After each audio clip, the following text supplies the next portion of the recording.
Galatoomaa kabajamoo fayyaa kabajamtoota miseensota caffee kabajamtoonni koree dhaabbis qorannoo gadi fagoo sadarkaa hundatti gaggeessuudhaan dubdeebii hojiiwwan keenya sadarkaa irratti argaman irratti xiyyeeffachuudhaan qaama raawwachiisaadhaaf kennaniin hojiiwwan sadarkaa adda addaatti jiran akka sirreeffaman hanqinaaleen jiran akka guutaman karoorota dhufan keessattis dubbiin jiru akka laalamu gochaa dhufanii jiru isaaf dinqisiifannaan qabuu fi galata guddaa galchuun barbaada kabajamaa caffee keenyaaf miseensonni caffees bakka jiranitti qaamolee raawwachiisoo jiran deeggaruudhaan hanqinaalee jiran agarsiisuudhaan hojii keessatti hojii hojjetamuu qaban agarsiisuudhaan deeggarsiisin gochaa turtan maalumaanuu bakka bu'ummaa kan hin qabnedha guyyoottan darban kana keessattis sadarkaa adda addaatti hanqinaalee jiran qaawwa jiran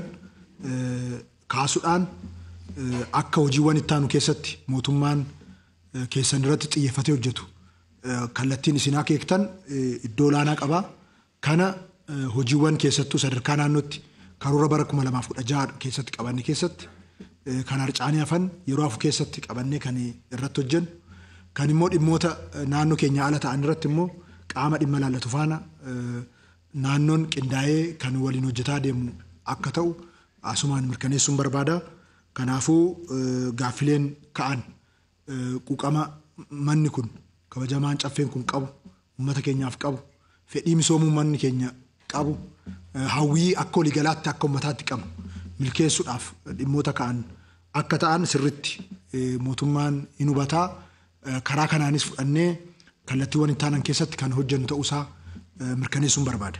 Kanaafuu iftoominaan dhimmoota ka'aniif galata guddaa isinii galchuun barbaada. Dhimmoota ka'an kana keessa akkaataan dubbicha akka waliigalaatti keessatti ilaaluu qabnu irratti kabajamtoonni miseensonni kaabinee mootummaa naannoo Oromiyaa fi bakka bu'aan mootummaa bal'inaan dhimmoota jiran irratti yaada bal'aa kaasanii jiru. Isa akkuma jirutti fudhannee dhimmootuma tokko tokko yeroo taanu keessatti akkaataa haala jiru keessatti ilaaluun nurra jiraatuu fi hojiiwwan keenya keessatti immoo sadarkaa adda addaatti madaalaatti deemnu irratti waan muraasa kaasuuf akka waliigalaatti qabsoon uummata keenyaa bu'aa bayii hedduu cu'ee as ga'ee jira. Ammaan boodas bu'aa bayii hedduutu fuuldura isaa jira. Qabsoon kan dhaabbatu gaafa waan lama guunnedha. Tokkoffaa gaafa namni tokko gabrummaa fudhatee gabrummaa faana waan gabrummaan itti fidde sana fudhatee jiraachuudhaaf murteeffatee achi jalatti jiraachuudhaaf immoo amala siyaasa irreeffatee gaafa jiraatedha. Lammaffaa gaafa namni jiraachuu dhiisedha. Qabsoon kan dhaabbatu. Namni haga lafa kanarra jiraatetti sadarkaan qabsoosaa kaayyoon qabsoosaa garaagarummaa qabaachuu danda'a.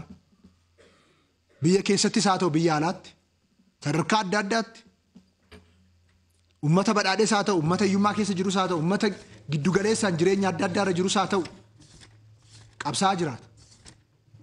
Sadarkaa nama dhuunfaatti ta'uu danda'a sadarkaa hawaasaatti ta'uu danda'a. Sadarkaa saba tokkotti ta'uu danda'a sadarkaa biyyaatti ta'uu danda'a. Dhalli namaa qabsoo keessa jiraata. Dorgommiinsaas mana keessatti ta'uu danda'a. Daa'imni tokko barataa ta'ee yeroo dhufu kutaa isaa keessatti hin dorgomu. Sadarkaa naannootti hin dorgomu.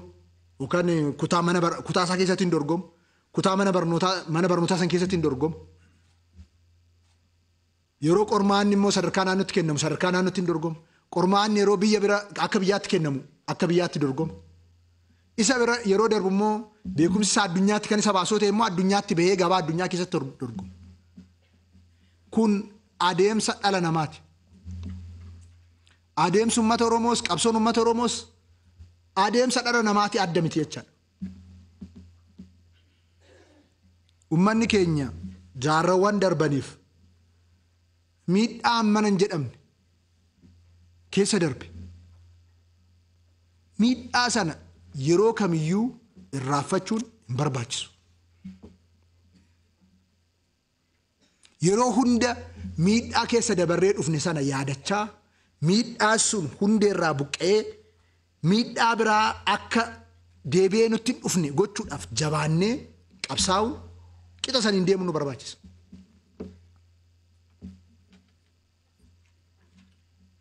Qabsoon kun qabsoo gosa hundaati. Dinagdee irratti qabsoo gaggeessaa jiru mirga siyaasaa argachuudhaaf gama hundaan sirna cimaa qabaachuudhaaf qabsoo gaggeessaa jiru addunyaa irratti gama hundaan dorgomaa ta'uudhaaf qabsoo gaggeessaa jiru biyya keenya sirna cimaa qabaattee akka kallattii hundaan waa hundi lafa qabatee deemuudhaaf qabsoon gochaa jiru hundumtuu walitti da'amee ummata keenya akka ummataatti Itoophiyaa keessatti akka saba tokkootti akka inni jiraachuu danda'u. Isaaf immoo mootummaan inni ijaarratee jiru kun mootummaan naannoo Oromiyaa geessaa qixaan bahee kana keessatti abbummaadhaan fedhii sana milkeessuu akka danda'uuf kan barbaachisudha jecha.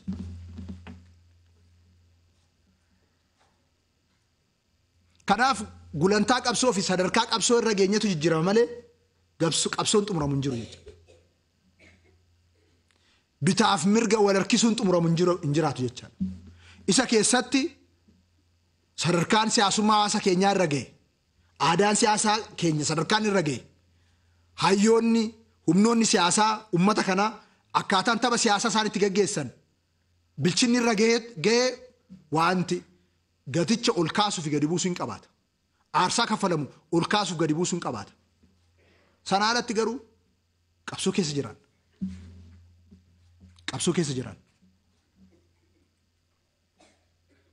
Uummanni kun utuu qabu akka hin qabne ta'e. Utuu beekuu wallaalaa akka ta'u taasifame. Qabeenya dilbii utuu qabu deegee akka jiraatu godhame. Qaroomina olaanaa namaa fi nama gidduu, namaa fi uumama gidduu, namaaf uumaa gidduu, namaa fi biqiltuu gidduurree jiru ummata sirnoomsee jiraatetu isa dhabee namaa gadi akka ta'e jiraatu taasifame. Namaa gadi. Uummanni keenya uummata kana.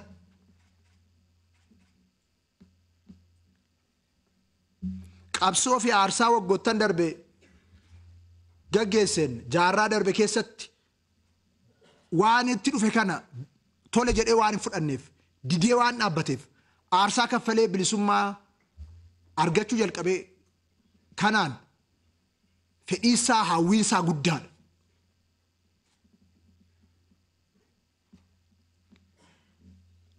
Waggoottan darban kana waggoottan kurnan 100 darbe kana keessatti aarsaan uummanni keenya hiree amma argate kana argachuudhaaf kaffalee fi hiree kana of harka tursuudhaaf aarsaan ni kaffalu kan argachuudhaaf qabsaa'ee aarsaa kaffalee olitti hiree kana of harka tursuudhaaf kan inni kaffalutu caala. Maaliif injifatamee uummanni keenya cabee sirni qabeenya isaa, humna isaa, beekumsa isaa, namummaa isaa, aadaa isaa saamee jiraatu sun irra yeroo jiraachaa ture sana haguma sirnicha fudhate jalatti jiraachaa ture. Sanammoo ofirraa fonqolchuudhaaf karaa ijaarameenis karaa hin ijaaramneenis qabsoo dheeraa gaggeesse. Aarsaa bal'aas kaffale. Amma hiree sana argateera. Hiree sana gaafa argatu hiree kana harkaa baasuudhaaf qabeenya isaa kana saamuudhaaf qabeenya isaa saamuu kan bare saamuudhaaf qe'ee Oromoo diigee qe'ee isaa ijaarrachuu kan bare qe'ee isaa diiguudhaaf fedhii isaa ittiin guuttachuudhaaf ummanni kun jabaatee dhaabbate lammata gadi deebi'ee waan hin ciifneef akka jabaateen dhaabbanne xobbeetti buqqisuudhaaf diinni waan inni yaalle hin jiraatu. Kanaafuu hiree kana tikfachuun aarsaa cimaa nu gaafata. aarsaa abbootiin keenya akaakilee fi abaabileen keenya kaffalee olitti dhaloonni ammaa kun dhaloonni dhufu kun aarsaa cimaa kaffalu isa gaafata. Aarsaa akkamii? Aarsaa kaayyoo aarsaa shanan tokko isa gaafata. Tokkoffaa aarsaa qabsoo fedhii walootiif dhaabbachuuti. Amma Oromoo kan asifachi darbachaa jiru tokko qabsoo walootiif miti namni deemaa jiru. Dhimma dhuunfaa dhimma gareetu bitaaf mirga isa harkisa. Aadaan siyaasaa keenya bilchaata waan hin taaneef waliif dhiisuun hin jiru. Walitti dhiisuunis hin jiru. Walirratti deemu malee. Hawaasni akkasii immoo mul'ata waloo qabaatee karaa dheeraa deemuu hin danda'u. Mul'anni garree tokko mul'anni murna tokko amma murna saraa deemti waan ta'eef. Mul'ata walooti karaa fagoo deemuu kan danda'u. Kanaaf aarsaa dhimma dhuunfaa dhimma garee ofii dhiisanii dhimma waloo dhimma oromummaatiif utubamanii dhaabbachuu gaafata.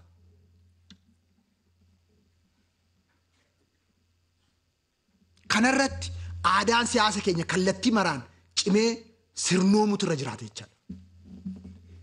Sirnoomutu irra jiraata.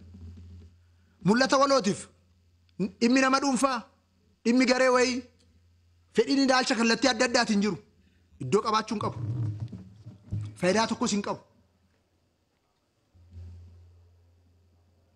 Oromoo kufaatitti geessaatiin ala Oromoo jaaree mul'ata olaanaa biraan ga'uu hin danda'u.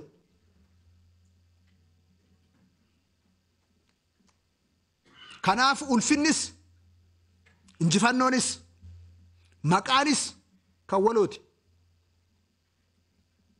Waloodhaa asitti wanti dhufu kabajni ummata ofii salphate keessatti dhufu hiikoo tokkoyyuu hin qabu. Kanaaf inni tokkoffaaf inni duraa kaayyoo walootiif aarsaa kaffalamuu qabu kaffaluudha.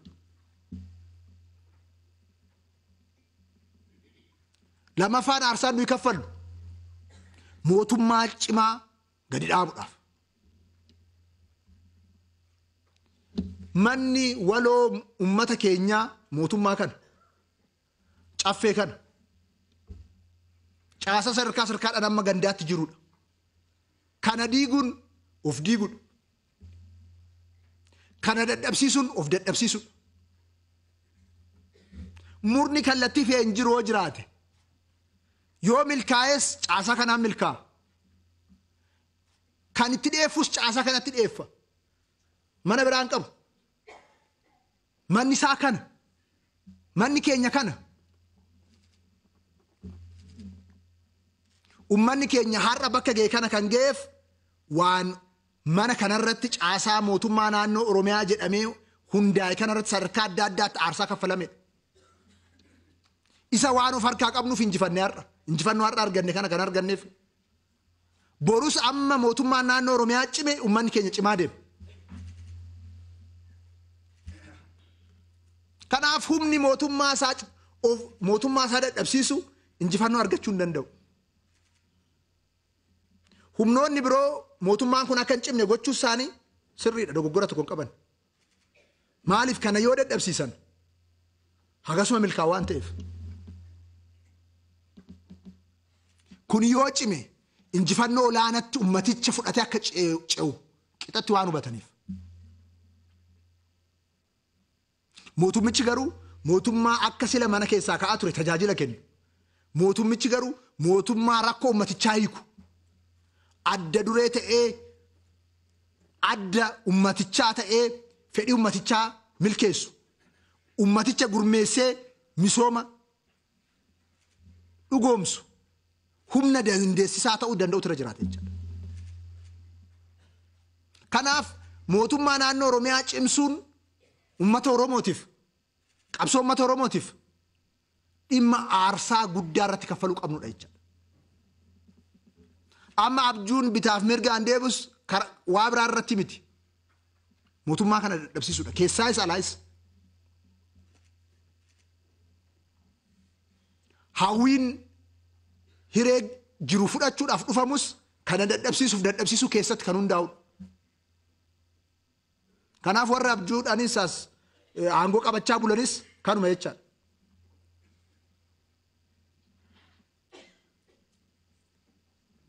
Kanaaf dhimmi murteessaan aarsaa irratti kaffaluu qabnu tokko kanadha jechaadha.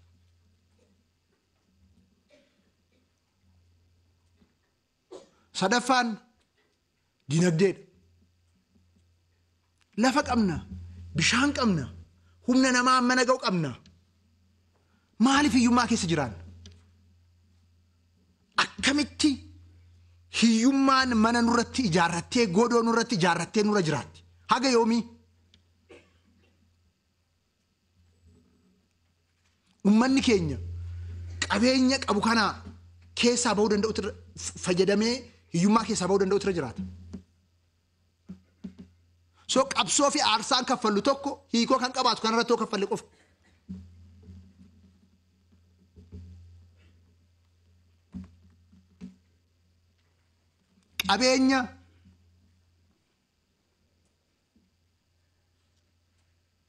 Qabeenya kana itti gargaaramnee dafnee humna itti jijjiirrannee ofittiin hin bilisoomsinu taanaan diinonni keenya ta'anii nu laalan. So dinagdeedhaan ummanni keenya of danda'ee dinagdeedhaan bilisummaa guutuu akka argatuuf dinagdee irratti aarsaa barbaachisu hunda kaffaluu nurra jiraata. Aarsaa barbaachisu hunda kaffaluu qabna. Qabsoon kallattii fi hin gaggeeffamu. Dinagdee irratti jijjiirama fidu taanaan faayidaa tokko hin qabu. Dinagdee irratti jijjiirama fidu jechuun namni oomishee nyaachuu jechuu miti. Oomishee nyaachuu qaba dhugaadha. Garuu immoo qusachuutu irra jiraata. Investimentii ce'uutu irra jiraata. Qabeenyi horachuu qaba. Qabeenyi.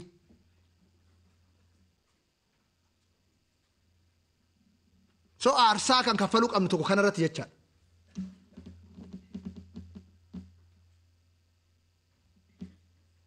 Arfaffaa aarsaa kaffaluu kan qabnu nuyi dhaloota qopheessuudhaan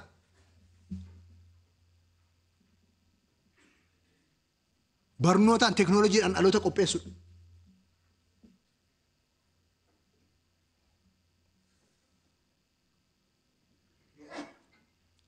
Barnootaaf teknooloojiidhaan ummanni keenya dorgomaan ta'u taanaan hiree keenya gabaa addunyaarraa iddoo isa gitutti irraa waan barbaadu argachuu hin dandeenyu.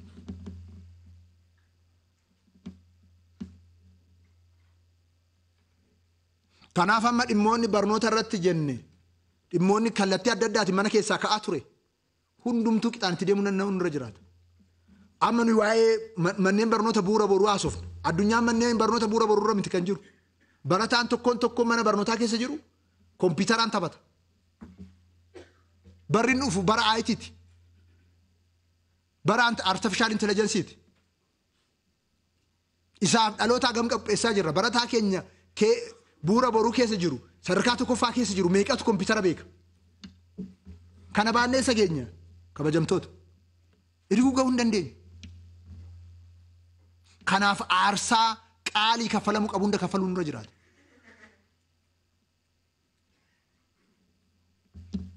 Tokkoffaa irratti akkan kaase kaayyoo walooti, mul'ata walooti. Mul'anni waloo keenya immoo dhimmoota ittaansee lammaffaa irratti, sadaffaa irratti, arfaffaa irratti kaase. Mootummaa isaa cimaa, dinagdeedhaan cimaa, barnootaa fi teknooloojiidhaan cimaa. Isa kana gochuudhaafoo shanaffaa irratti kun milkaa'uudhaaf hiree isaa tikfachuu qaba. Hiree isaa kana tursuu qaba. Shanaffaan kana. Hiree kana tiksinu taanaan mul'ata waloo sadan sana uumuudhaaf hojjechuu hin dandeenyu. Kaayyoo waloo sana sadan uumuudhaaf hojjechuu hin dandeenyu.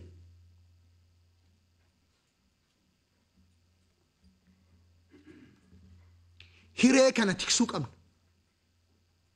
Hiree kana keessaayis alaayis akka milkoofne gochuudhaaf diinni waan danda'u hunda gochaa jira. Waggoottan 5-6 darbe gochaa ture. Ammas gochaa jira. kara fuulduraas gochuu isaa cimsee itti fufa diinni. Maaliif hireen kun yoo nu harka ture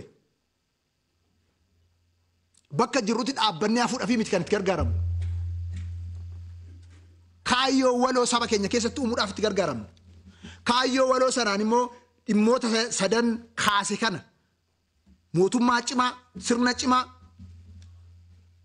dinagdeedhaan uummata cimaa ta'e, barnootaaf teknooloojiidhaan uummata cimaa ta'e uumna. Kanaafuu sirna hiree kana xobbeetti hambisuudhaaf diinni hojjechuusaa waan hafu miti. Cimee itti fufuusaas hin oolu. Isa kanaaf uummanni keenya yookaan akkan sila jedhe jiraachuu dhiifnee yookaan gabrummaa fudhannee jiraachuudhaaf qophaa'uudha yookaan immoo dhimmoota kanaaf aarsaa barbaachisu hunda kaffaluudhaaf sirna kana hiree kana tursuu danda'utu nurra jiraata. Ergamni kabajamaa caffee kanaas ergamni mootummaa naannoo Oromiyaa akka waliigalaatti ergamni uummata Oromoos inni jalqabaas inni dhumaas sirna kana tikfachuudha. Tikfachuudha. So abbaan barbaade itti cee sirna ammaarratu miti jechaadha. Itti cee kana nan ammaarradha jedhu harka isaa fudhatee hin deebi'u naa mana. Hiree keenya ammaan booda abbaan barbaade ammaarrachuu hin danda'u.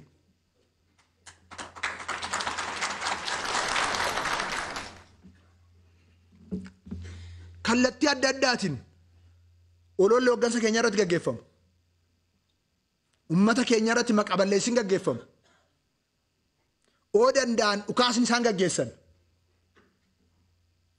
Oo danda'an injifannoowwan dhufan hunda busheessuudhaan kan isaan itti deemaa jiran kanaaf. Maaliif uummata guddaa sanatu ka'ee dhaabbatee jiraam. Akka deebi'een kaanitti kuffisuu barbaadu. Abadan sun immoo hin danda'amu. Isa kanaaf aarsaa kaffalamuu qabu hunda kaffaluu nurra jiraata. Aarsaa keenya kan madaa hamaa nutti godhe rakkoo keessoo akka sabaatti qabnudha. Diinni alaa hiree kan homaa gochuu hin danda'u. Homaa gochuu hin danda'u. Abjootuu danda'a. Hawwuu danda'a. Homaa gochuu hin danda'u.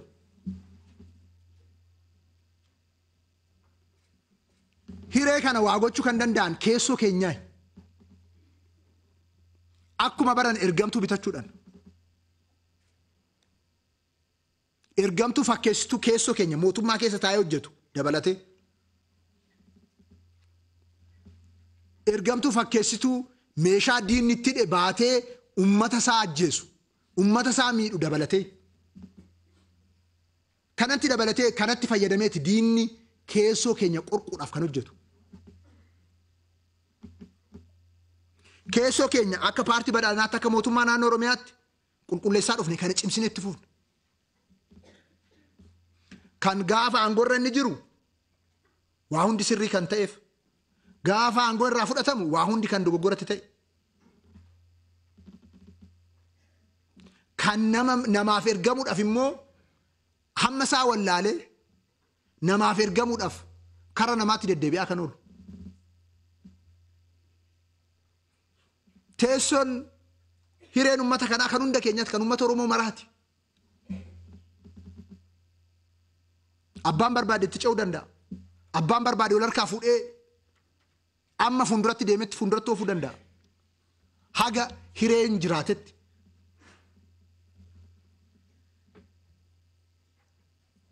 Namaaf ergamaa ta'uun garuu ergamaa ta'uudha. Duudha akka sila kaasisan.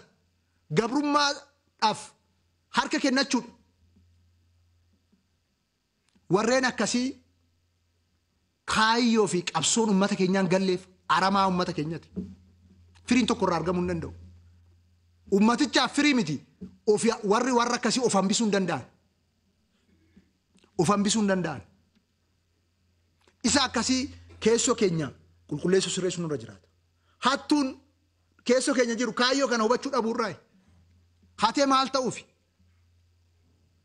Eessa ittiin jiraachuufi? Maal ittiin gochuufi? Garaasaa meeqa guuttachuufi? Kaayyoon kun hoo jiraate namni karaa irratti kufu hin jiru. Hireen kun hoo itti fufe namni iyyummaadhaan nu keessa jiraatee dhumu hin jiraatu. Kanaaf warra akkasii warra gufuu kaayyoo keenyaa gufuu mul'ata guddaa ummata keenyaa ta'an gufuu kallattii qabsoo ummata keenyaa ta'an irratti qabsaa sirreessaa keessoo keenya qulqulleessaa deemuun hin barbaachisa.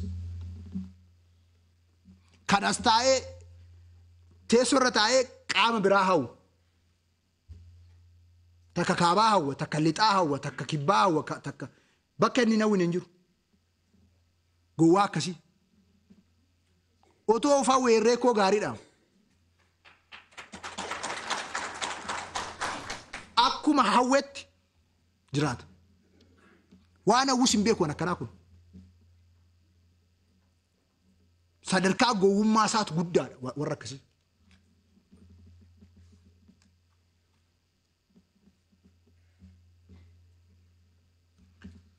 Akkuma yeroo baay'ee deddeebisee kaase fakkeenyaaf murtee mootummaa naannoo Oromiyaa hundeessuutti aanee murtee cimaan tokko mootummaa naannoo keenyaa murteesse magaalaa Shaggar hundeessuudha.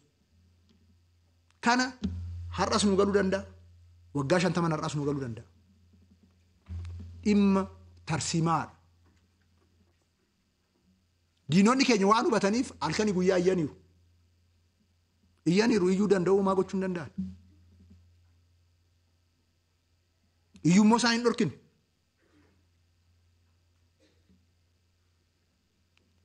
Gowwaan gowwummaan isaa guddataa deeme garuu waan akkasii otuu nafiin faallaa fuuldura dhaabbata. Maaliif kajeellaa bare kajeellaa keessa ba'uu hin danda'u. Warri Shaggar keessa tajaajila gurguran lafa Oromoo gurguruudhaaf har'a siriira galan kuni warra kajeellaati. Qabeenya kee lafee kee akaakilee fi abaabileen kee aarsaa meeqatti kaffalee kasi harkaa hin ga'e akkamitti sumuuniif shilingiidhaan dabarsitee kennita. Lafa Oromoo kumaakitillee aarsaatti kaffale akkamitti garaan guunneef foon deebi'ee biyyee ta'uuf hanna siif hin sifoofneef sukkaarrii fi dhibeen adda addaa deebi'ee si nyaatee kasi fixuuf akkamitti lafa saba keetii dabarsitee kennita. Hiree saba keetii dabarsitee kennita. Warra akkasii of keessa qulqulleessuu qabna. Qabsaa'uu qabna. Araarama tokko malee. Lammaffaa humna hidhatee nu keessa socho'u kan. Otuu nu batin kaayyoo kana otuu nu batin warri karaa irraa maqan karaatti adeebi'an karaa nagaatiin haa galan. Kana alatti garuu meeshaa diinaaf ta'aati kan jiran. Eenyu gargaaruufi kan piroojeektii guban. Eenyu gargaaruufi piroojeektiin akkan hojjetamne kan godhan. Eenyu gargaaruufi uummata ukkaamsanii mallaqa irraa kan fudhatan.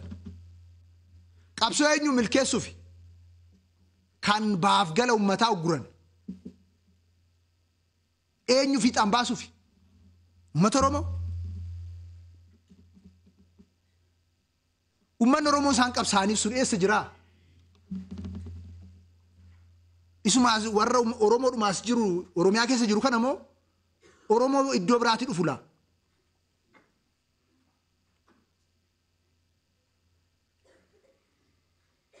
Mootummaa afaan ol dhabuun paartii afaan ol dhabuun inni duubatti hafaadha.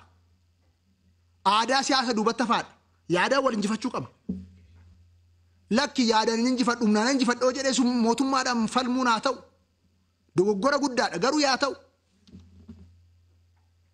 Akkamitti saba keessaa baame saba nan qabsaaf jedhame sana irratti yakkoon akkanaa raawwatamu. Qaanessaadha kun. Kun humna abaarsaati. Abaarsi kun nu keessaa buqqa'uutu irra jiraata. Nu keessaa buqqa'uutu irra jiraata. Uummanni keenya caasaan siyaasaa qaamni nageenyaa adda tokko ta'ee ijaaramee dhaabbatee humna kan of keessaa buqqisuu danda'utu irra jiraata.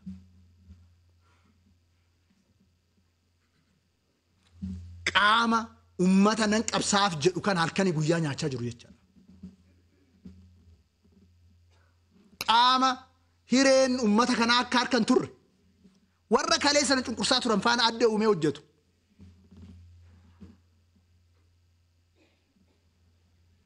Qaama qabeenya xinnoo ummanni keenya of harkaa qabu harkaa halkanii guyyaa bittinneessaa jiru.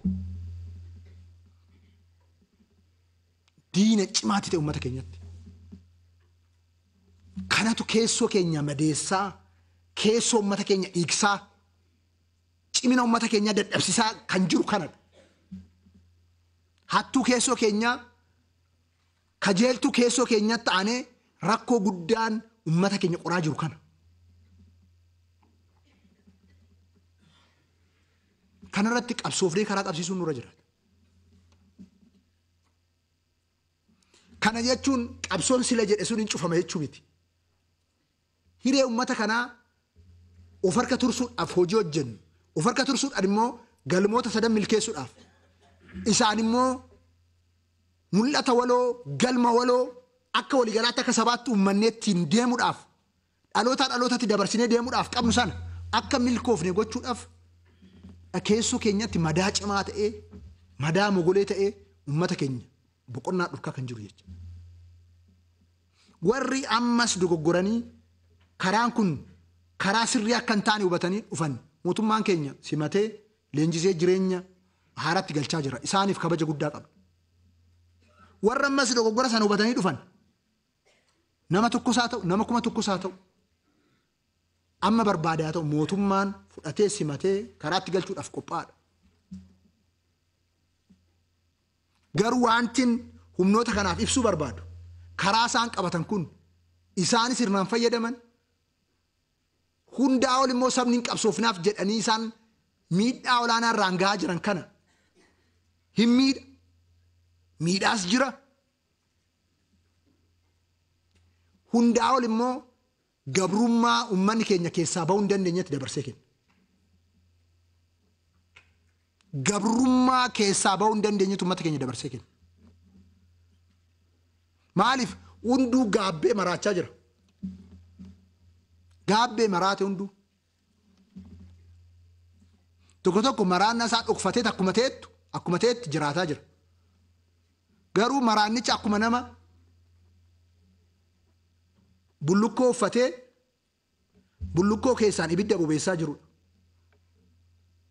Ibiddi boba'aa jiru sun yeroo fudhataa bullukkicha qabachuu isaan oolu. Alatti gadi ba'uu isaan oolu. Gubbaan isaa fayyaa fakkaata garuu keessaa gubachaa jira. Inuma ba'a. Tokko tokko immoo gubannaa sana dadhabanii inuma argitu. Booda irratti maraachaa jiru.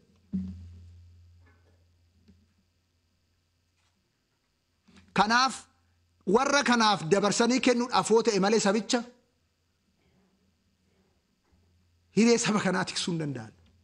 Haala amma isaan itti deemaa jirani. Amma lixa Oromiyaa irratti pirojektoonni adda addaa ka'aa tureera. Waan hin barbaachisneef lakkoofsa mallaqa pirojektoota lixa irra jiranii kaasuun barbaadu.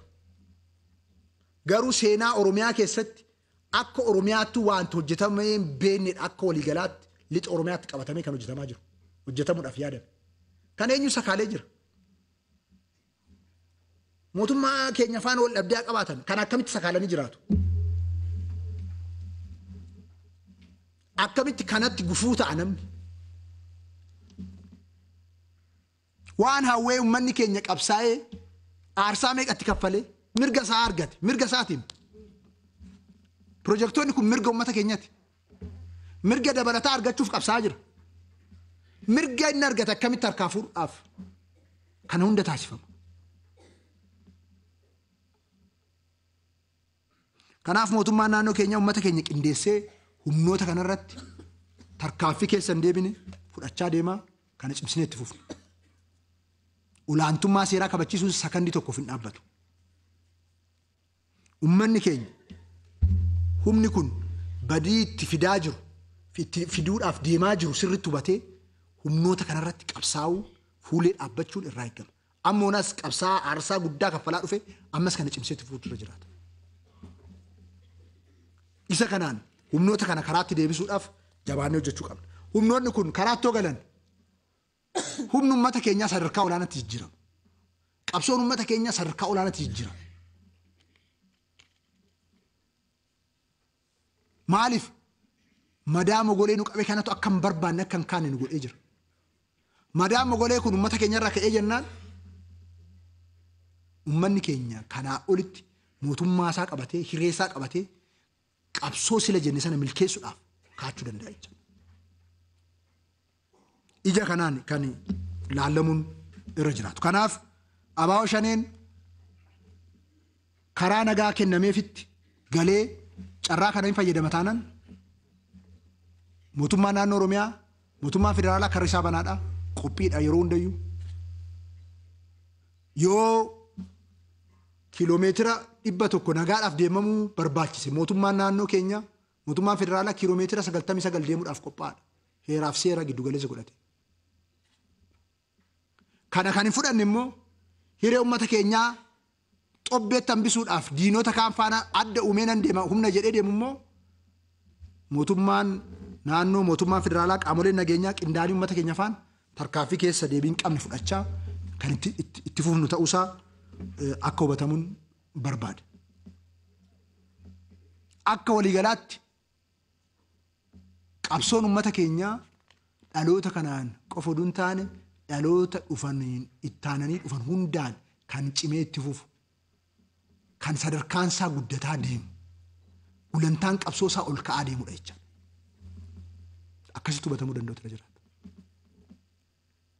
Kanaaf qabsoon uummata keenyaa akka qabsoo qaamolee adda addaa kan dhaabbatee hafuu miti. Kaayyoo dhaabbatee hafuufii miti kan manaa baane. Kaayyoo murna tokkoof kaayyoo dhaloota tokkootiif miti kan manaa baane. Kaayyoo dhaloota ittaana hunda baatee fuudhee deemuu danda'u. Kaayyoo guddachaa deemu. Mul'ata cehaa deemu. Isaaf kan manaa bahame. Isaaf aarsaan kaffalamaa jira. Kanaaf immoo cimsinee aarsaa kaffalaa cimnee itti deemuun dura jiraata jechuudha. Dur gabrummitti ofirraa buqqisuudhaaf akaakilee fi abaabileen keenya kan aarsaa kaffale. Amma immoo gabrummaa ofirraa buqqisnee firii arganne sanaan wantoota akka dhala namaatti milkeeffachuu qabnu milkeeffachuudhaaf qabsoofna ammaan booda. Inni immoo qabsoo salphaa miti. Isa gabrummaa ofirraa cabsuudhaa olitti qabsoo walxaxaadhaa akka sila kaasetti bu'aacee hedduu kan qabu kanaa olitti jabaannee hojjechuu kan nurra jiraatu kanaa olitti aarsaa barbaadamu kaffallee fedhii uummata keenyaa milkeessuudhaaf fuulduratti deemuun akka nurra jiraatu sirriitti hubatamuu danda'utu irra jiraata.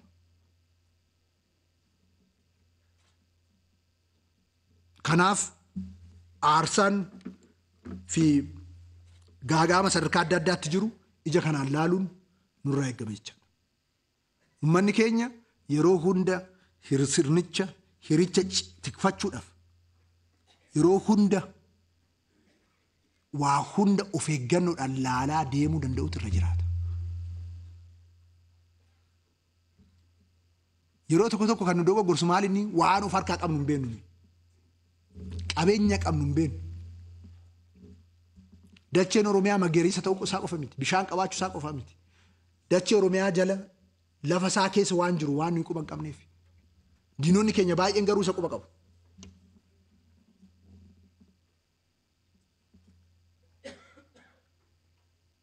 Keenya teessuma lafa keenyaa qixaan hubatu. Kaan garuu sirriitti hubata. Kanaaf otuu Oromiyaan dadhabsiisin, otuu Oromiyaan kuffisin, wanti kufus wanti dadhabsiifamus hin jiru biyya kana keessatti. Waggoottan darbatan kan agartanidha. Kanaafuu kanarratti cimee diinni kallattii adda addaatiin hojjechuu isaa cimsee itti fufuun isaan oolu. Isa kanaaf ciccinee dhaabbachuun aarsaa qaalii kanaaf barbaachisu tokkoon tokkoo keenya kenninee aarsaa kaffalamu kaffallee hireen kun akka lubbuu isaa qabaatee itti fufu fedhiin uummata keenyaa mul'anni waloo keenya akka fuulduratti harkaanfatu. Isaan immoo uummanni keenya mootummaa cimaa akka qabaatu sirna cimaa akka qabaatu dinagdeedhaan akka of danda'u barnootaaf teekinooloojiidhaan addunyaa irratti dorgomaa akka ta'u gochuudhaaf sirnicha tiksuufiin kaayyoo qaalii kana sadarkaa barbaadamutti tarkaanfachiisuudhaaf deemuun hunda keenya irraa iyyuu ni eegama. Kanaaf jabaannee kallattii maraan irratti hojjechuu danda'utu nurra jiraata. Waggoottan darbanis injifannoo hammana hin jedhamne uummanni keenya argatee jira. Homaa gaafiin tokko hin jiru. bajanni mootummaa naannoo Oromiyaa waggaa 5 dura biiliyoona 54 har'a biiliyoona 221 kana kabajamaa caffee kana uummata keenyatu fide namni biraa fide hin jiru. Hirkattummaan fi mootummaa federaalaa irratti qabnu parsantii 70 ture. Parsantii 30 kan gadi buuse uummata keenya caasa sadarkaadhaan jiru. Kanaa olitti guddisuun nurra jiraata. Bajanni mootummaa naannoo Oromiyaa waggoottan dhufan tiriiliyoona walakkaa tiriiliyoona tokko jennee lakkaa'utti ce'uu qabna. Yoom waggoottan dhiyoo keessatti. Maaliif Oromiyaan hin dandeessika? Hin dandeenya. Kanaan dura maaliif ta'uu dadhabne? Gabrummaa keessa waan turreeftu ukkaamsamnee akka yaanne akka hojjenne qabamnee waan turreef. Ammas warri sammuu isaanii qabamee jiru biyya keessatti dorgomuu barbaadu. Nuyi koo biyya keessatti tokkoffaadha warri jechuu barbaadan jiru. Oromiyaan iddoo asitti biyya keessatti iddootti dorgomu hin qabnu. Iddootti dorgomu hin qabnu. Iddoon keenya iddoo biraadha. Kanaaf jabaannee kallattii maraan injifannoowwan dhufan kunuunsineetti deemuu danda'utu irra jiraata. Hojii waggoottan darban muummee ministeera keenya Loreen Nagaa Addunyaa Dooktar Abiy kallattiiwwan kaaniin hojii hojjetameen bu'aan hedduun argameera. Addunyaa irratti maqaa biyya kanaa bu'uuraan hoggansi keenya jijjiiraa jira. Kanatti boonna nuyi.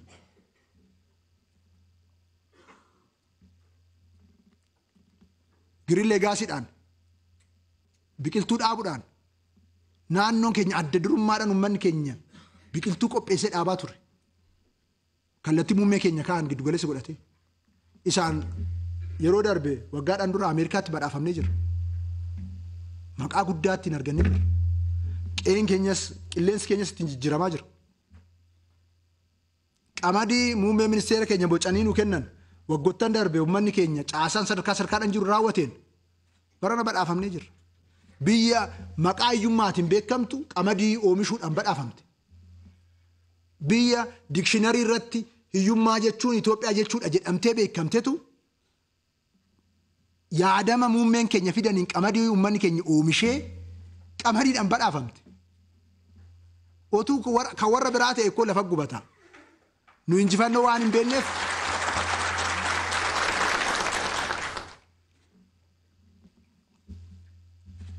gaafa hiree keenyatti tarkaanfatamee dhufu diinni karrara nu ga'u muummeen keenya lubbuu isaa kennuuf ba'e miti. Hireen keenya kana gaafata.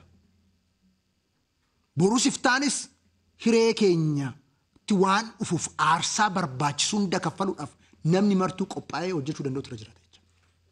Loltuu sirna kanaa ta'utu irra jiraata. Namni martuu. Loltuu sirna kanaa uummata naannoo keenya mara.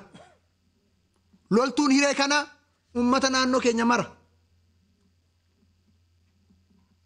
Hiree kana hoo cunqursaadhaaf hin barbaannu nuyi. Hiree kana hoo hiyyummaa ittiin tursuudhaaf hin barbaannu. Hiree kana maaliif barbaanna? Badhaadhina ittiin milkeessuudhaaf. Hiree kana maaliif barbaanna? Walqixxummaan obbolummaan sabaaf sablammoota ummatoota Itoophiyaa akka lafa qabatuuf. Hiree kana maaliif barbaanna? Sirni dimokiraatawaa biyya kana keessatti hundeedhaan akka gadi qabamee ijaaramuuf. Hiree kana maaliif barbaanna? Itoophiyaan addunyaa irratti dorgomaa akka taatuuf. Maqaan ishee akka ittiin jijjiiramuuf. Kanaaf barbaanna.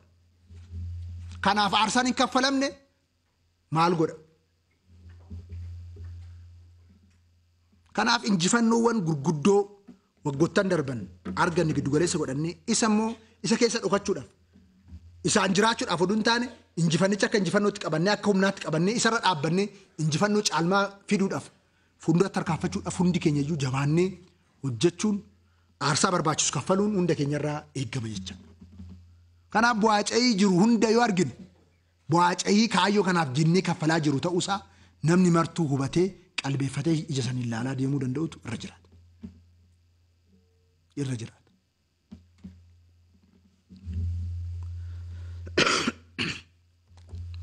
Kana alatti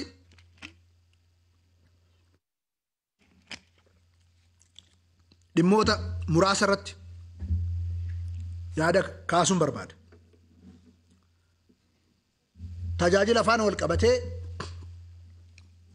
rakkoon uummanni keenya kaasu rakkoo sirriidha. Tajaajilli kamuu kan dadhabameef rakkoo gurguddoon sadi waan jiraniif. Tokkoffaa aadaan mootummaa biyya kanaa aadaa duubatti hafaa fi aadaan mootummaa kanaan dura ture mootummaan kanaan dura ture uummata keenya irratti mootummaa ijaarame waan ta'eef isa fudhannee waan itti fufneef. Sirni kanaan dura mootummaan kanaan dura ture uummata keenya irratti ijaarame maal gochuuf uummata keenya to'achuudhaaf qabeenya uummata keenyaa saamuudhaaf gabrummaa irratti tiksuudhaaf ijaarame. Amma hoggansi keenya birookiraasiin keenya sadarkaadhaan aadaadhuma sana fudhatee itti fufe. Ammas innis to'achuu barbaada, ukkaamsuu barbaada, deddeebisuu barbaada. Aadaan kun haga hin jijjiiramnetti rakkoon tajaajilaa jijjiiramuu hin danda'u. Mootummaan kan ijaarameef uummata kana akka inni danda'u gochuudhaaf. Uummatichaaf haala mijeessuuf. Uummaticha sirriitti bilisummaadhaan hiikkatee akka inni hojjetu gochuudhaaf. Qabeenya uumamaa inni qabu qixaan akka inni fayyadamu gochuuf ijaarame mootummaan kun. Mootummaa dhorkaa oduu hin taane mootummaa dandeessisaadha mootummaan kun. Aadaa sana qabaachuu kan qabu.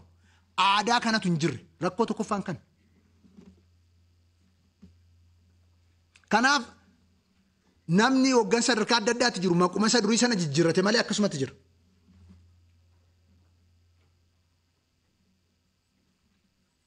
Baalaan baraas maaliin sun amma yookaan bulchaa aanaa yookaan bulchaa godinaa yookaan immoo hoogganaa wayiitti malee maqaa isaa jijjiirrate malee gochi isaa sanuma jecha.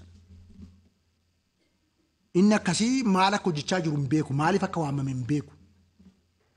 Kana bu'uura jijjiiruun dura jiraata jecha. Aadaan kun jijjiiramuu qaba. Yoo tajaajilli mootummaa irratti aadaan kun hin jijjiiramne immoo badhaadhinni silaa hawwinu sun fiduu hin dandeenye. Maaliif tajaajila mootummaa ta'e dhiigni guutuun mootummaa sochoosee uummata sochoosee hiree barbaadamu sana fiduu kan danda'u. Rakkoo tokkoffaan kana. Rakkoo lammaffaan hanna. Hanna. Namni mana isaa qeesaa of hataa waan ooluuf. Kan nama deddeebisuuf hatuufi waan biraatiif miti. Akkuma kanaan dura sirni inni kanaan dura sisoo irraa fudhatu san ciisanyaa godhee reefi hoolaa irraa harkifachaa jiraatu san har'as irraa harkifachaa jiraachuudhaaf fedhii jirudha. Hireetti kenname sana ittiin tajaajiluuf oduu hin taane ittiin of tajaajilaa waan jiruufi. Fedhii dhuunfaa isaa ittiin tajaajiluufi. Kanaaf hanna irratti jabaannee tarkaanfiin hadhaan fudhatamaa deemu tura jiraata.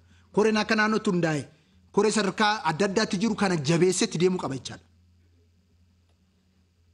Jabeessetti deemuu qaba.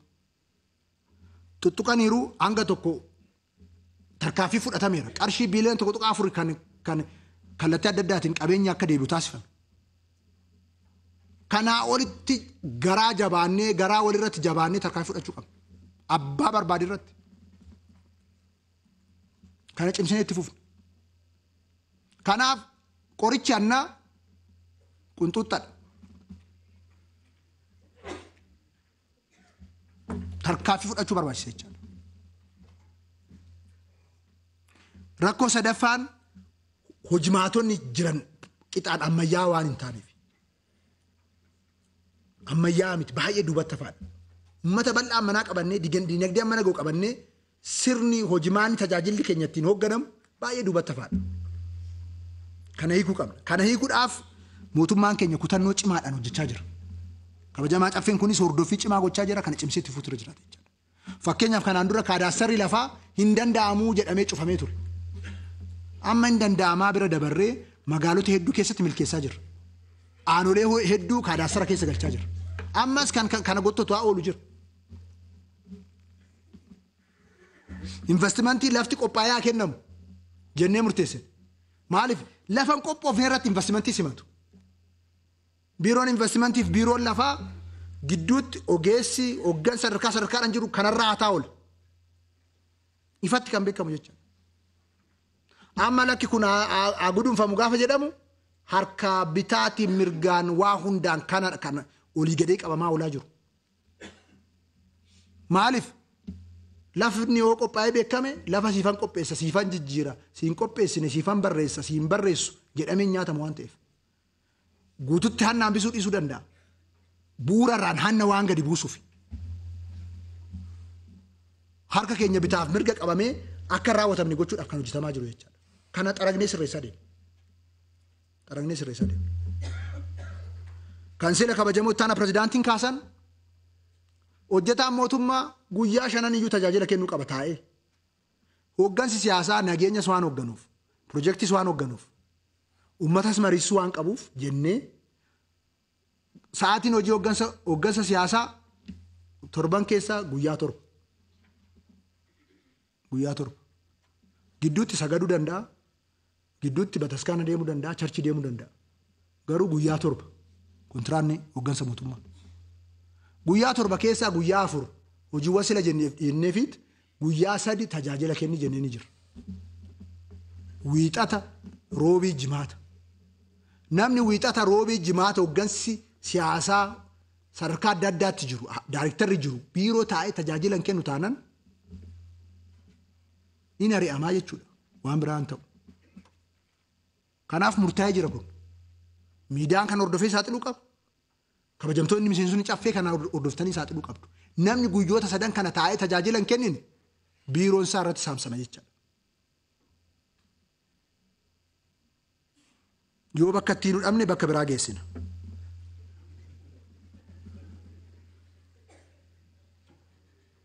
kana goonee tajaajila irratti dafnee sirreessuu qabna tajaajila irratti dafnee sirreessuu kan qabnuuf uummanni keenya waan komatu qofaa fi miti tajaajila haga sirreessineedha misoomni keenya ariifachuu kan danda'u tajaajila yoon fooyyessine misoomni ariifachuu hin danda'u gonkumaa hin danda'u maaliif waa hundumtuu mootummaa biratti hidhamee jira lafti mootummaa bira jira investimentiin waa hundi koo mootummaa bira jira mootummaan yoo socho'in ala maaltu socho'uu danda'a waatti tokko socho'uu hin danda'u biyya kana keessatti kanaaf tajaajila fooyyessuun dhimma jiraachuu dhabuuti mootummaa keenyaaf kun sirriitti hubatamuu danda'u tura jiraate kabajamaa caffeen kunis jabaatee kan irratti hojjechuu qabu dhimma akka waliigalaatti haala dinagdee amma jiru faana wal qabsiiftanii kaaftan hedduu isaanii sirriidha kan keessattuu baadiyyaa irratti dhugaadha inisheetivoonni adda addaa lafa qabachaa jiru bu'aa argamsiisaa jiru magaalaa irrattis inisheetivoonni adda addaa bu'aa fidaa jiru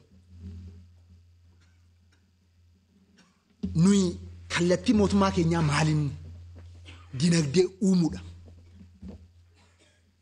dinagdee jiru qoqqoodanii bittinneessanii isarratti akka abbaan namni waan jiruun akka ittiin jiraatu gochuu hin taane dinagdee uumuudha kallattiin keenya maaliif tarkaanfilee adda addaa bocnee baadiyyaa keessattis magaalaa keessattis kan raawwachaa jiru dinagdeen akka uumamuufi dinagdee amma jirtu addaan qooduufi miti Aba fakkeenyaaf dhimma magaalaa irratti kallattii adda addaatiin guddina magaalaa kaastanii jirtu. Amma kan namni gaafachaa jiru guddina magaalaa mindaa caasaa keenyaa guddatu gaafachaa jira. Kantiibaa hoogganaa biiroo waajjira adda addaa maaliidhaan birrii meeqan akka hojjetu mootummaa naannotu murteessaa caasaa sadarkaa hojimaata murtaa isa baay'ee rakkattanii nun gaafatina.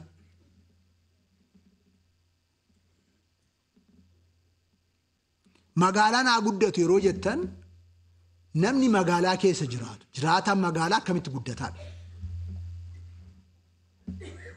Jiraataan magaalaa keessaan guddatu taanaan magaalaan guddatu hin jiru. Ummaticha irratti guddata malee ummatichaaf hin guddatu jechaadha. So ummaticha akkamitti guddisnaadha. Ummaticha akkamitti guddisnaadha. Baadiyyaa keessattis kallattiin keenya kallattii biraa miti. Qonnaan bulaa qeeqee keessa isaa jiru horsiise bulaa qeeqee keessa isaa jiru akkamitti galii isaa guddisna qabeenya isaa guddisna akkamitti investimentii ceesisna akkamitti jireenya isaa badhaadhina maatii achitti milkeessinaadha. Magaalaa irrattis akkamitti badhaadhina maatii milkeessinaadha. soo cinqiin gaaffin keenya iddoon irratti xiyyeeffannee bajeta dhangalaasuu qabnu qabeenya dhangalaasuu qabnu iddoo kan yoo kana irratti dhangalaasne waa hunda jijjiiruu dandeenya yoo kana irratti dhangalaasne waa hunda balleessina soo gaaffilee kallattii adda addaatiin ka'aa turan sana kana keessatti kan ilaalamuu qabu jechuudha kana keessatti ilaalamuu qabu magaalaan Adaamaa ta'uu kan danda'u jiraattota magaalaa Adaamaa keessa jiran jiruuf jireenya isaanii yoo jijjiire qofa. Maal jechuudha jiruuf jireenya isaanii jijjiiruu jechuun? Ogummaa jara ogummaa maatiin tokko yoo jiraate maatii sana keessa ogummaa jiru dandeettii jiru beekumsa jiru jijjiiruudha tokkoffaa irratti.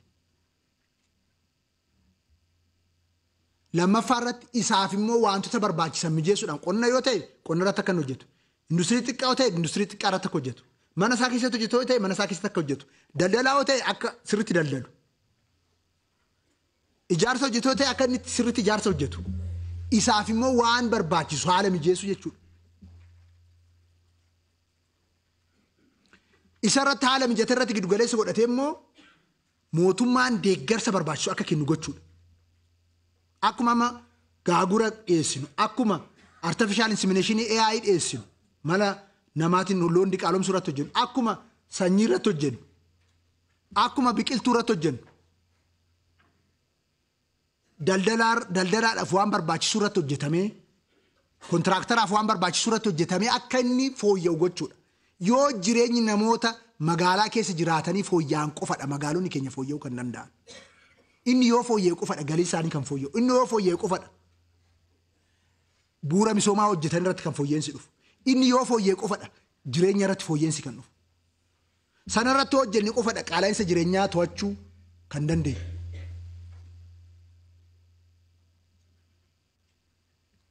Kanaafuu xiyyeeffannoon hojii misooma baadiyyaas hojii misooma magaalaas jiruuf jireenya uummataa jijjiiruudha. Ija saniin laallamuutu irra jiraata. Isa kana keessatti qormaata guddaa kan nuti ta'e ammas hojii bal'aa kan nu barbaadu dhimma qusannaa afaan wal qabatudha. Aadaan qusannaa jijjiiramuu qaba. Namni ammas waan argate hunda fayyadamuu irratti xiyyeeffataa jira. Bara kana karoora xiqqee yeroo qabannu kan oomisha irraa 35% qusatu jennee jirra. Nama meeqa 35% kan qusate? Qusannaa nama hin jirretti dinagdeen jijjiiramu tokko iyyuu hin jiru. Namni wanti inni nyaatu guyyaatti meeqa akka nyaatu akaakuu nyaata inni nyaatu jijjiiruu dandeenya ta'a. Oon qusanne garuu dinagdeen jijjiiramuu hin danda'u. Yookaan garaan namichaa jijjiiramuu danda'a.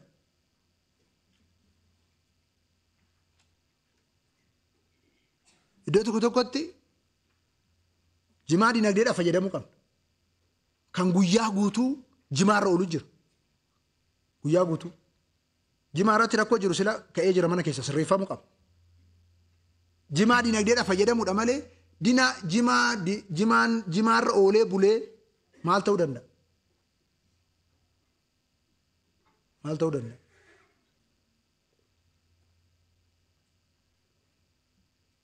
Tokko tokko jiinsii bitee gurguru silkii ismaartifoonii maal sanaan booda'u akkam ta'an? Qusannaa. Hireen keenya dinagdee qusannaa keessa jira. Yoo qusannee hoo investimentii ce'uu dandeenya. Yoo qusannee hoo jireenya ittiin jijjiirachuu dandeenya. Yoo qusannee hoo qabeenya qabatamaa ta'e lafarratti horachaa deemuu dandeenya. Kanaaf qusannaa irratti xiyyeeffannoon olaanaan kennamee hojjetamuu danda'u tura jiraata jechuudha. Namni nyaatee jiraatee kan irraa hafe qusachuu hin taane jalqaba qusatee qusannaa isaarraa kan hafe irraa hafeen cinqamee jiraachuu jalqabuu qaba. Kanasitti ceessuu qaba. Sana yoo hin taane jireenya uummata keenya jijjiiruu hin dandeenyu bu'uuraan. Uummanni keenya karaa itti fufiinsa ta'uun fayyadamaa ta'uu hin danda'u. Kanaaf baadiyyaa irrattis magaalaa irrattis iddoon qaawwi guddaan dinagdeen naannoo keenyaa kan jijjiiramne gochaa jiru dhimma qusannaati jechaadha. Kabajamaa caffeen kunis qusannaa irratti xiyyeeffatee sirriitti uummata keenya biratti akka jijjiiramu dhufu gochuu qabu. Isa kana afaan ol qabatee aadaa liqii deebisuu irratti hojjetamuu qaba. Liqii deebisuu irratti seera kabachiisuudha. Nama liqiin kaffalle seeraan gaafachuu qaba. Liqeeffachuun jajjabeessinaa liqii fudhate immoo deebisuu qaba. Kan hin deebisne immoo itti gaafatamuu qaba. Amma liqiin tokko tokko kan hin deebineef namicha isa gaafatutu liqeeffate. Namicha aangoo akka gaafatutti kennineetu liqeeffatee jira. Tokko tokko achuma baankii siinqee keessa jira. Tokko tokko abbaa langaadha. Tokko tokko poolisiidha. Tokko tokko mana murtii keessa jira. Tokko tokko bulchaa aanaati, bulchaa godinaati, kantiibaadha. Eenyu haa gaafatu?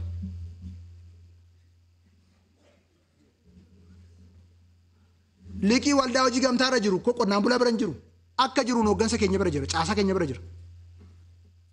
Kanaaf liqiin hin deebine jedheet warrumti liqii dhokseetu asii olee gabaasa.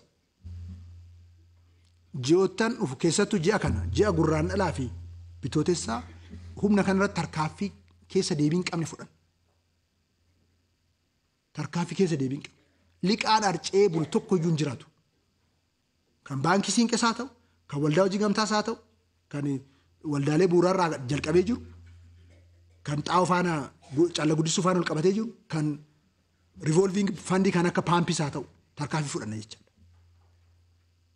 Kana maaliif fudhan? Aadaan liqeeffachuu akka cimee itti fufuufi namni liqa akka dhaabu fudhu hin taane aadaan liqeeffannaa cimee akka itti fufu. Uummanni keenya hin kaffala rakkoon qabu. Qonnaan bulaan koo kaffaleera kan callaa guddistuu. Garuu jarri sassaabaniit hin kaffalamne jedhanitti cinaatti qabanii ittiin daldalu.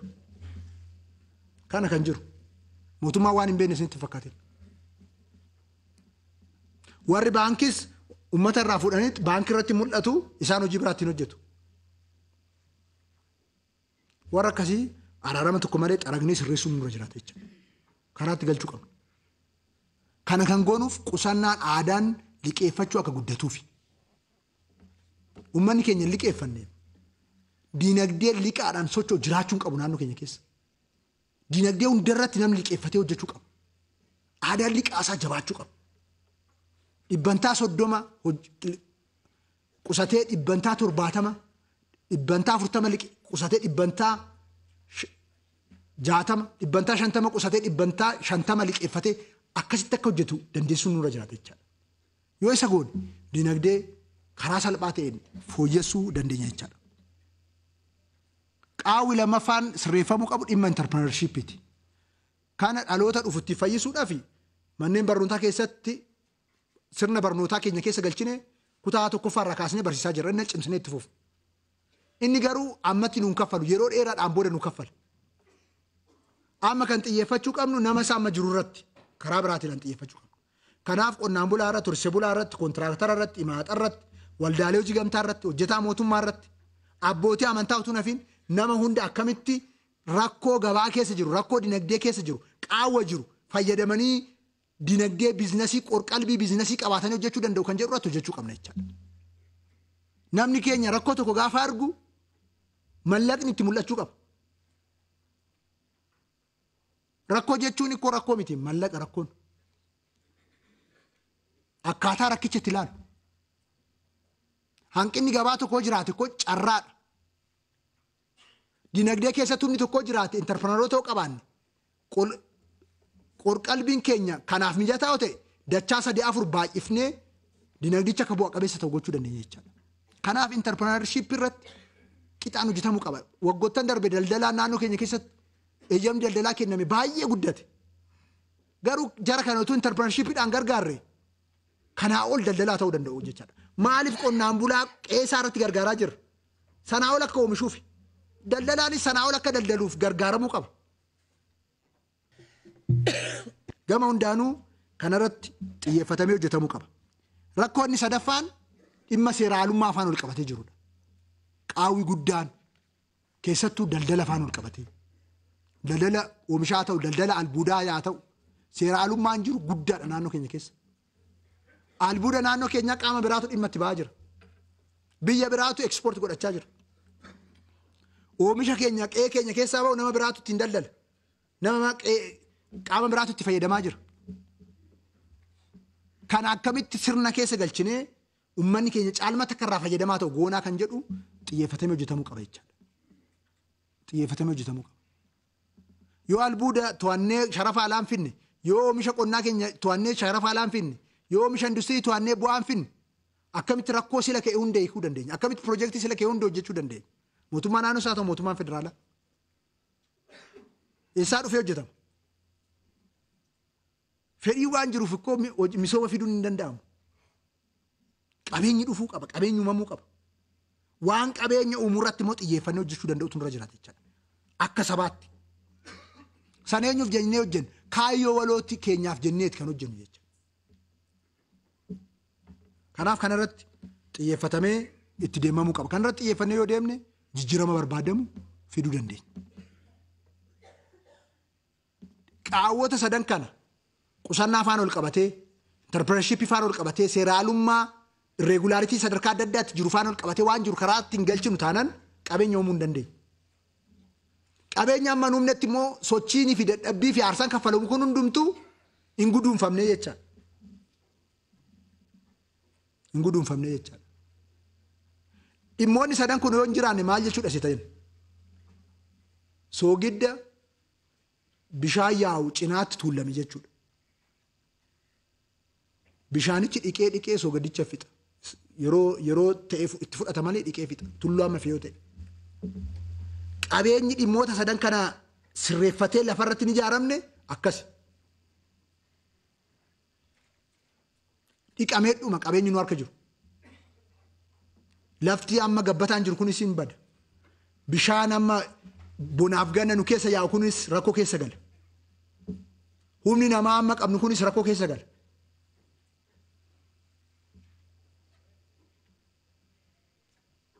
Kanaaf karaa kana ittisuu danda'uun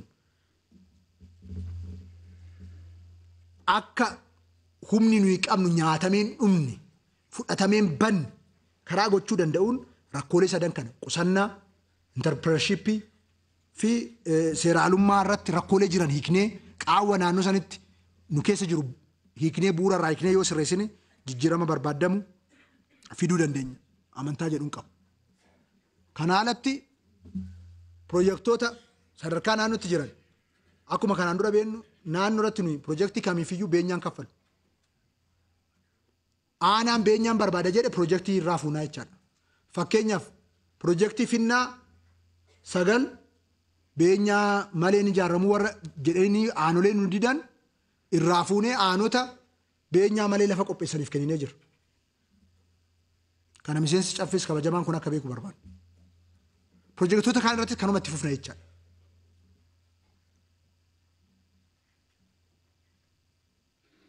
Daandii irratti, bishaan irratti qixaan kun laalamuu qaba. Yoo ba'aa jiru waliin baanne malee jijjiirama barbaadamu fiduu hin dandeenye. Inni kun sirriitti hubatamuu danda'utu irra jiraata jechaadha. Kana alatti kan piroojeektii Finnaa afaan ol qabatee istiraakcharii ijaaraa fi maal kan jedhamee ka'e sana kaayyoon piroojeektii Finnaa istiraakcharii ijaaruu miti inni ijaaru. Kana bara waadaa sobaas hin galu. Yoo dandeenye piroojeektoota Finnaa 200, 300, 400 Oromiyaa keessatti ijaaruu barbaanna. Malee birrii jiru booyoo ittiin ijaaruudhaan fixuun barbaanna. Boo faayidaa hin qabneef. Kaayyoon Finnaa bishaan to'achuudha. Namni barbaade paampii bitee lagicha irratti hidhee maal gochuu danda'a? Paampii gochuu hin danda'u harki kiyyanaa dhukkuboo jedhe immoo horii haa baafatu. Kun ifatti beekamuu qaba jechaadha. Waadaa sobaas hin galu.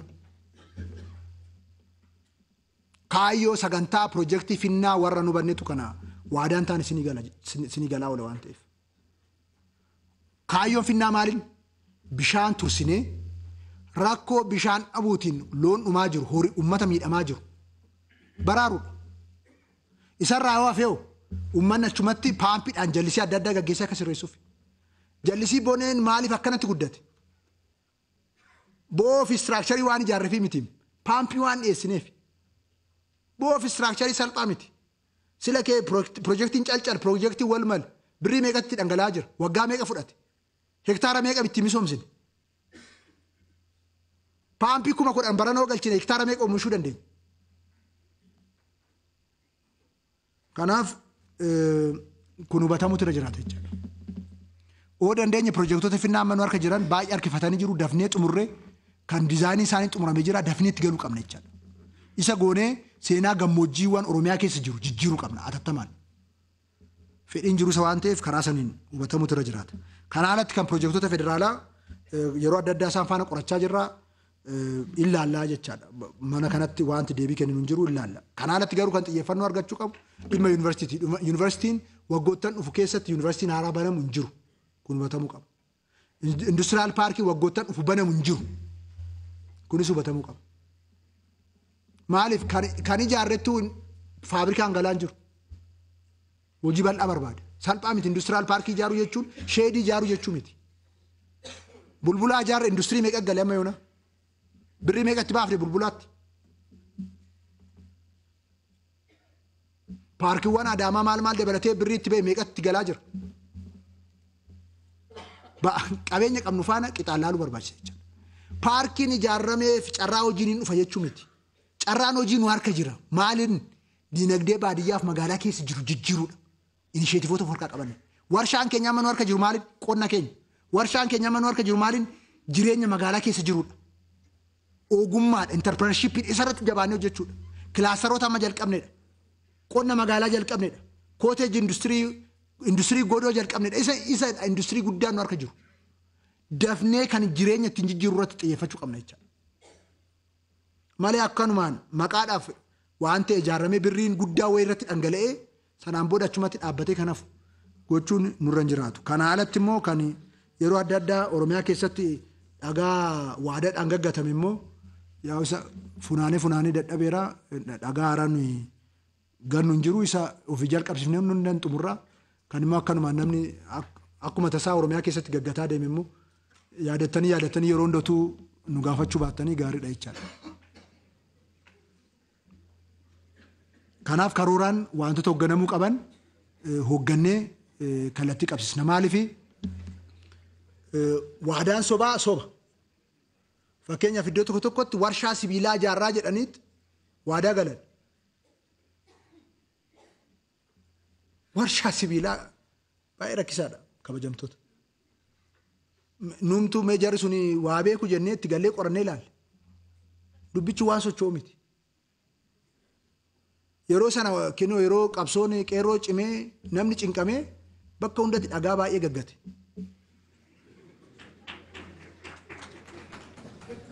Kabajamaa caffee kanaaf iftoominaan himuu waan narra jiraatuuf jechaadha. Isin kijibnee bakki boru deebineetti dhufnu waan hin jirreef. Kanarratti iftoomini jiraachuu qaba jechaadha.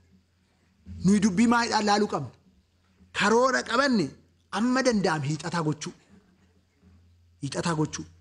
Karoora hiixataa goone san irratti ciccinee milkeessuudhaaf deemu isarratti wal qabuu qabna. Waan hin jirre irratti wanti hin jirre hin jiru. Waan jiru san irratti garuu ciccinee wal qabu. Kanaaf barana karoora xiiqii 2016 baafanneerra. Inni milkaa'uu qaba karaa hundaan. Akka milkaa'u isarratti jabeessinee wal qabuu qabna jechuudha.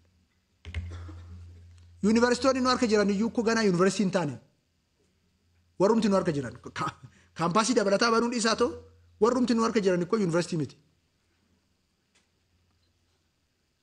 Isarratti mootummaan kallattii kaa'eera. Qulqullina isaanii haa mirkaneessinuu rakkoo achi keessa jiru haa hiiknu jedhee waan kaa'eef isuma kallattii sana cimsinee qabannee yoo itti deemne gaariidha. Kan daandii faana ol qabatee jiru ibsaa teelee faana ol qabatee jiru naannoo keenya keessa hanqina guddaa jira isa qaama laallatu faana hojii bal'aan jalqabameera isa cimsinee itti fufna. Kabajamtoonni miseensonni caffees kan kaasan sirriidha. Garuu federaala irratti dhimmoota jiran waan ta'eef achirratti sirriitti cimsinee yoo itti deemne rakkoo jiru hiikuu dandeenya. Dhimmi biraa galii faana ol qabateeti. Galii faana ol qabatee barana sochiin amma yoonaa godhame amma tokko kan jiru ta'us harcaatii bal'aa qaba. Harcaatii bal'aa waan qabu kabajamaa miseensi caffee uummanni naannoo keenyaa kaffaltoonni gibiraa qindoofnee misooma sila jennu sana gaaffilee sila kaafnu sana kaayyoos waloo waliin qabannee jiru sana milkeessuudhaaf sassaabbii galii irratti jabaannee akka hojjennu asumaan waamicha koon dabarsaa karoora xiiqii bara 2016 qabanne harcaanii hafan kallattiiwwan mana keessaa ka'an hanqinaalee irratti xiyyeeffatamuu qaban jedhaman hundayyuu funaannee yeroo taanu keessatti dubdeebii kabajamaa koree dhaabbiidhaan kennames galtee godhannee deeggarsa hooggansa as jiru kanaatiin kabajamaa caffee kanaatiin fi gaggeessummaa kabajamaa fayyaa keenyaatiinis rakkoolee jiran hiikaa karoora 2016 karoora xiqqii keenya milkeessuudhaaf kan hojjennu ta'uu isaa ibsuun barbaada. Qophii karoora 2017 karoora xiqqii ittaanu sirritti karaa haala jiru giddu galeessa godhanneen qopheessinee kan itti deemnuu fi haala jiru ittiin jijjiiruudhaaf kan itti deemnu ta'uu isaa asumarratti kaasuun barbaada. Xumura irratti nageedhaan ala kaffaltiin kaffalamu kamiyyuu Oromiyaa keessatti fudhataman qabu. Koreen ittaana pirezidaantiidhaan hoogganamu biiroon mallaqaa galii humnoota waloo warra hoogganan hundumtu hojimaaticha diriirsaniif toominaan sadarkaa hundatti sassaabamutu irra jiraata. Wanti sassaabame sun immoo jirra akka oolu uummanni keenya immoo hordoffii cimaa kallattii hundaan gochuutu irra jiraata. Kana goonee ji'oottan ja'an uf keessatti halkanii guyyaa hojjennee fedhii fi hawwii guddaa uummata keenyaa milkeessuudhaaf harka ol qabannee waan jiruun milkeessinaa. Isaaf immoo akkuma kanaan dura Waaqayyo nu gargaaraa waan hin danda'amne keessatti injifannoo fi milkaa'ina olaanaa nu kennaa. Bitaaf mirgaan rakkoo jiru hunda nu dandamachiisaa si nu ga'e rakkoo isa boruuf iftaanis nu dandamachiisaa. Injifannoon keenya itti fufaa. Galatooma.